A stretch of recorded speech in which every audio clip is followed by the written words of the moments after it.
E o primeiro algoritmo de agrupamento que a gente vai ver na unidade é o agrupamento chamado K-means, certo? É o algoritmo chamado K-means, e esse algoritmo tem como base exatamente a abordagem algébrica na definição da similaridade ou dissimilaridade entre os exemplos ou as instâncias do conjunto de dados. Tá? O algoritmo K-means ou K-médias, tanto faz se eu falar em português K-médias ou em inglês K-means é a mesma coisa, tá? É muito normal também você encontrar mesmo na literatura em português autores chamando o algoritmo de K-means ao invés de K-médias, tá? Os dois são válidos, entretanto, mas a ideia é que a princípio ele é definido para dados numéricos.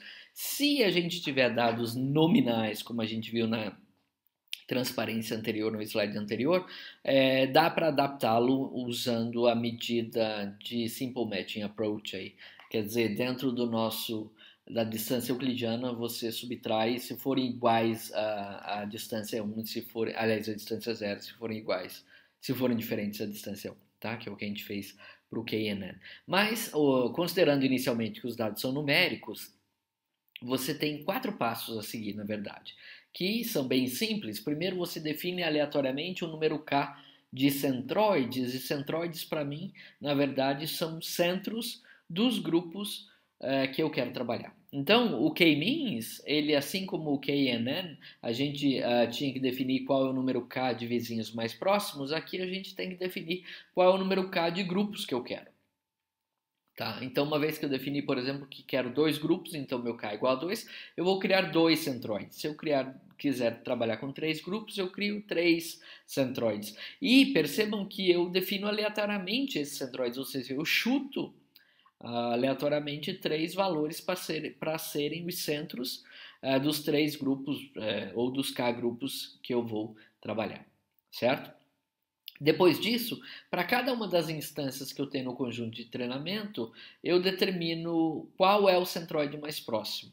E digo que essa instância pertence ao grupo daquele centroide. E eu faço isso. Se vocês perceberem, então, o que a gente vai fazer aqui é simplesmente calcular a distância do centroide para todas as instâncias do meu conjunto de treinamento. Fazendo uma analogia com o que nós fizemos no KNN, lá a gente calculava a distância desta nova instância que eu queria classificar com todas as outras que eu tinha, né? E pegava a instância mais próxima e dizia a classe é igual a dessa daí.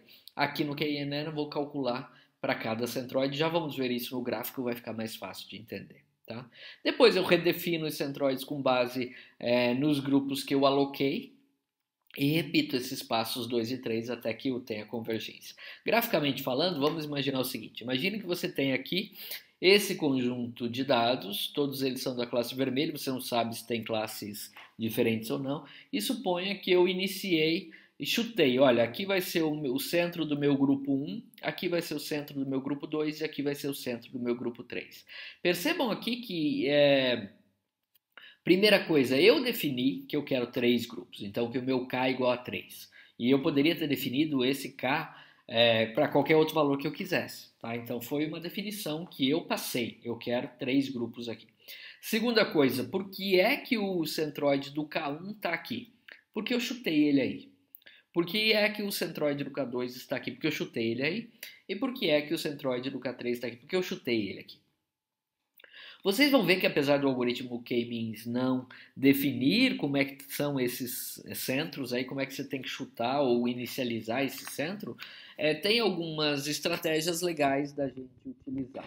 Por exemplo, tentar iniciar o centro dos grupos bem separados e tal, coisa assim. Nós vamos comentar sobre isso daqui a pouquinho. Tá? Então, por enquanto, o que a gente tem que ver é que eu chutei esses valores.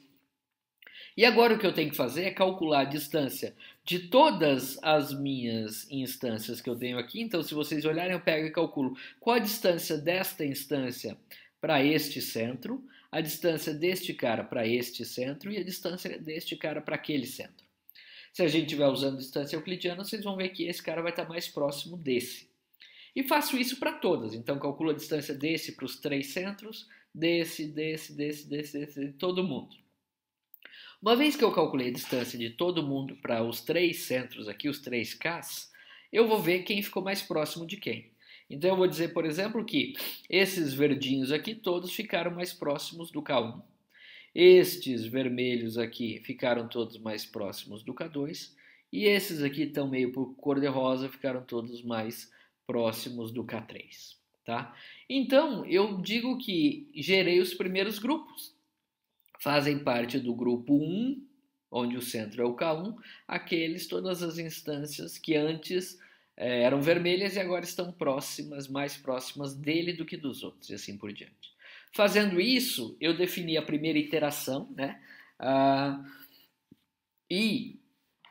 Eu defini a primeira iteração, não, eu defini o primeiro grupo nessa minha primeira iteração.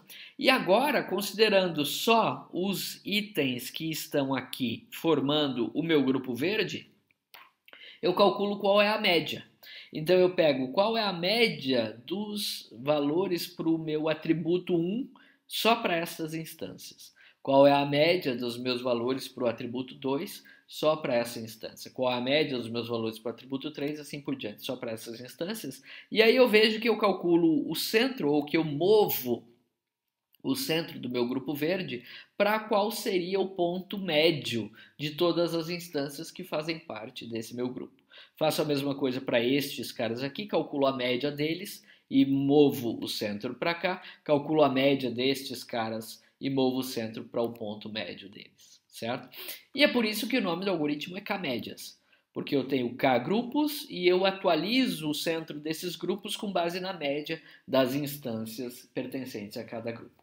E aí eu terminei uma iteração, que é o passo 3. O passo 4 manda eu voltar para onde? Para o passo 2 e 3 e repetir até que haja convergência, ou seja, até que não haja mais mudança no local desses caras. Então vamos ver o que aconteceria.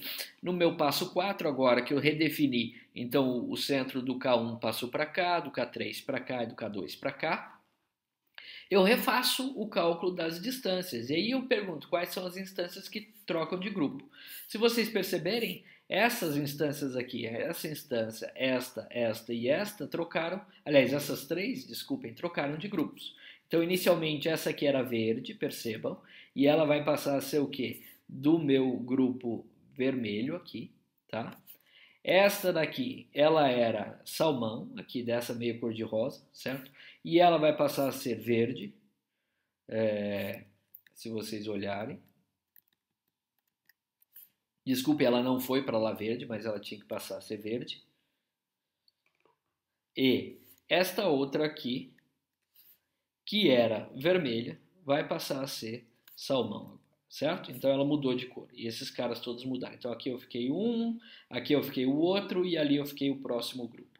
O que acontece é que eu vou para o passo 3 de novo, né? Que eu vou recalcular as médias dos grupos. Então, agora que esse cara entrou no grupo vermelho, percebam, ele vai puxar a média um pouco mais para cima, né? Esse cara saiu do grupo verde, então a média do grupo verde vai ficar mais para cá ainda.